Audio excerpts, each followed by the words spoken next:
Principe de base pour le véritable voyage dans le temps, deuxième partie. Bonjour encore une fois mes amis, merci d'être ici avec moi une fois de plus. J'espère que vous êtes heureux et en bonne santé aujourd'hui, je vous envoie tous un gros câlin. Je suis Marie.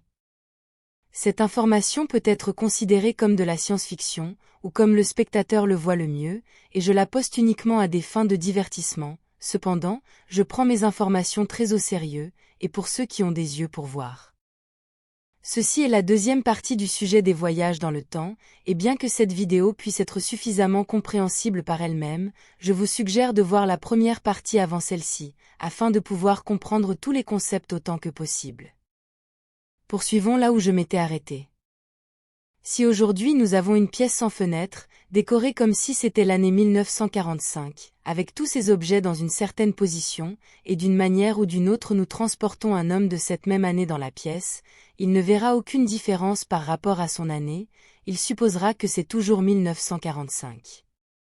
De plus, si le même homme est transporté dans une autre pièce, pleine d'ordinateurs modernes, avec ou sans fenêtre, il supposera également que c'est toujours l'année 1945, à moins que vous ne lui disiez que ce n'est pas le cas, tout en utilisant l'environnement comme preuve qu'il est dans le futur, et seulement alors, l'homme choisira de vous croire ou non, donc c'est toujours à lui de décider quelle sera sa réalité.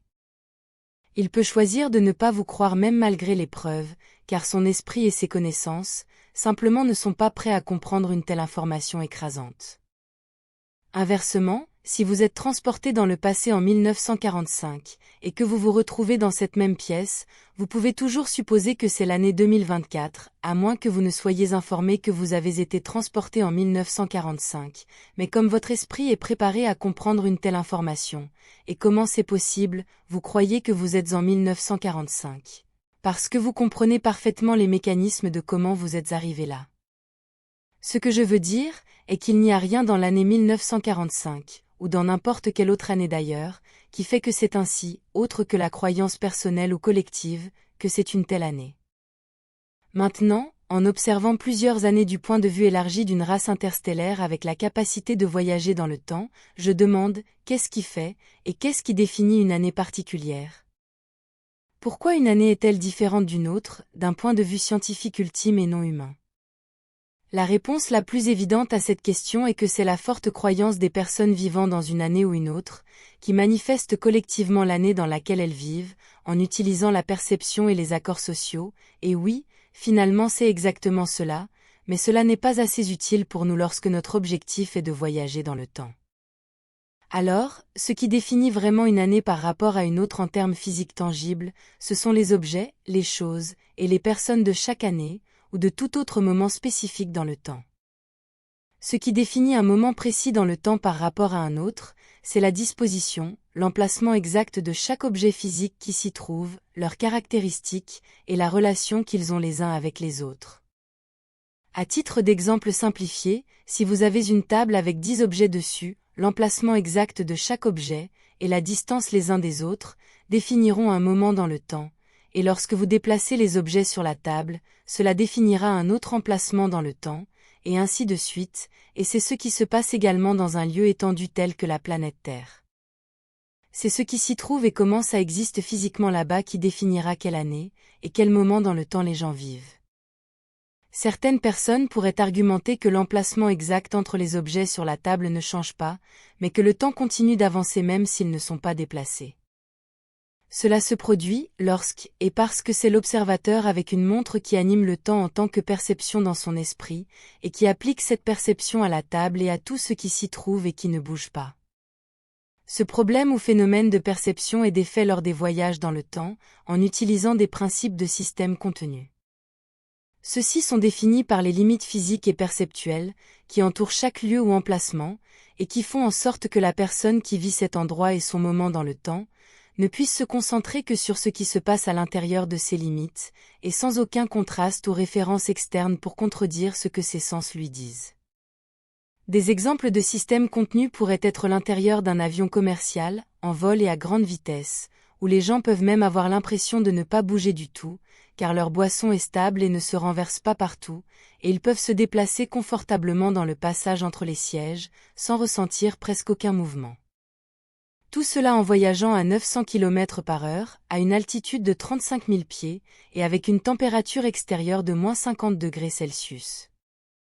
Dans un exemple beaucoup plus étendu d'un système fermé et contenu, la Terre et son royaume existentiel matriciel seraient le meilleur exemple. Les gens sont enfermés dans cette perception sur cette planète, et tout ce qui vient de l'extérieur est également filtré et justifié par les autorités comme autre chose, quelque chose qui correspond à leur récit officiel, qu'il soit scientifique, politique, culturel, etc.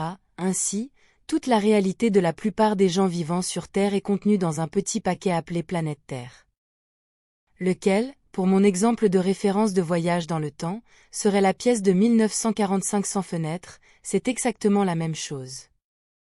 Le plus petit ou le plus simple exemple d'un système contenu pourrait même être l'intérieur d'une voiture en mouvement rapide sur une autoroute, car de nombreuses choses peuvent être liées ici, ou sont similaires à l'exemple de l'avion ci-dessus. Il n'y a pas de date universelle réelle, littéralement, c'est toujours le maintenant. L'univers n'a pas de temps, pas de date et pas de linéarité, tout cela n'est que le résultat d'une conscience qui s'interprète elle-même comme la série d'événements qu'elle manifeste pour elle-même, pendant son expérience existentielle, dans un corps biologique ou sous une forme de corps astral.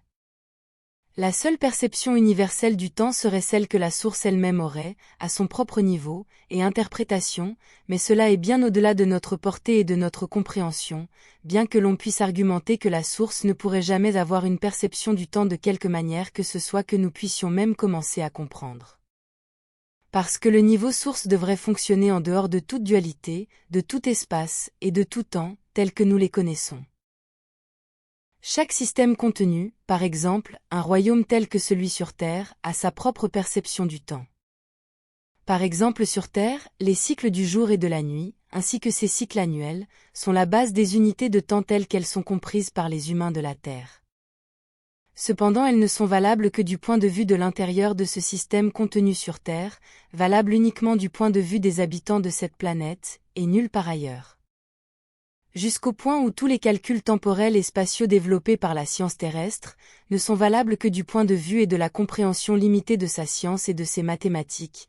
Par conséquent, presque toute, voire toute sa cosmologie, sa compréhension de l'univers, n'est qu'un reflet de la compréhension limitée et du niveau de conscience de ses scientifiques et de ses habitants.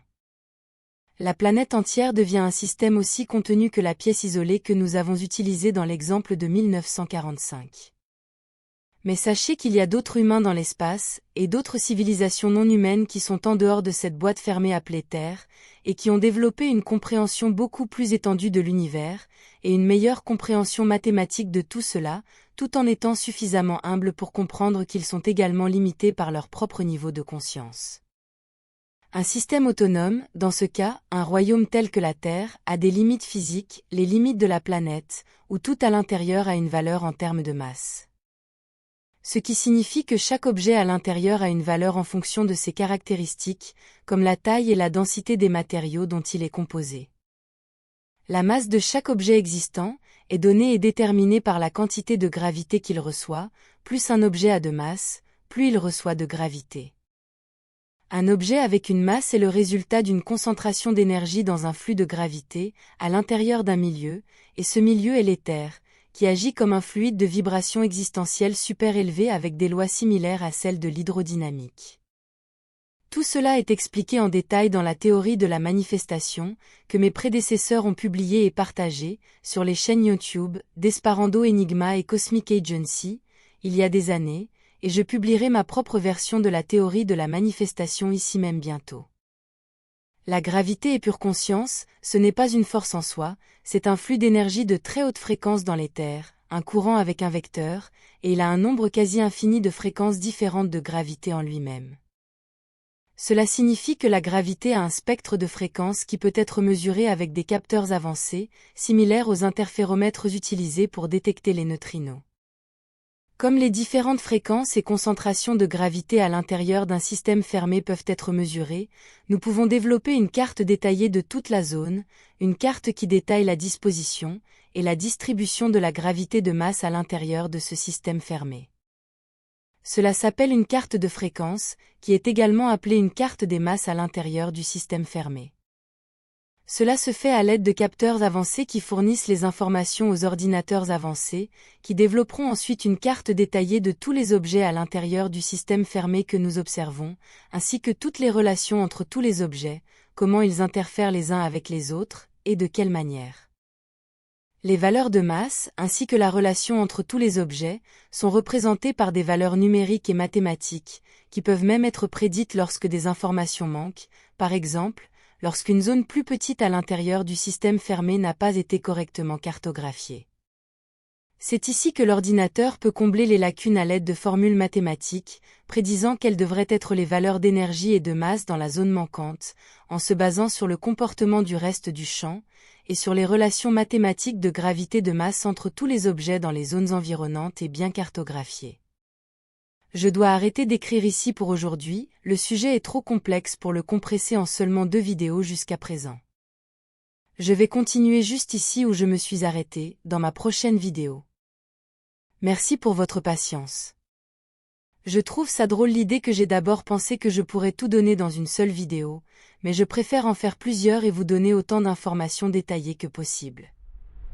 Merci d'avoir regardé ma vidéo, et d'avoir liké, partagé, et de vous être abonné, j'apprécie beaucoup. Et j'espère vous voir ici la prochaine fois. Prenez soin de vous. Avec beaucoup d'amour, votre amie Marie Soiroux.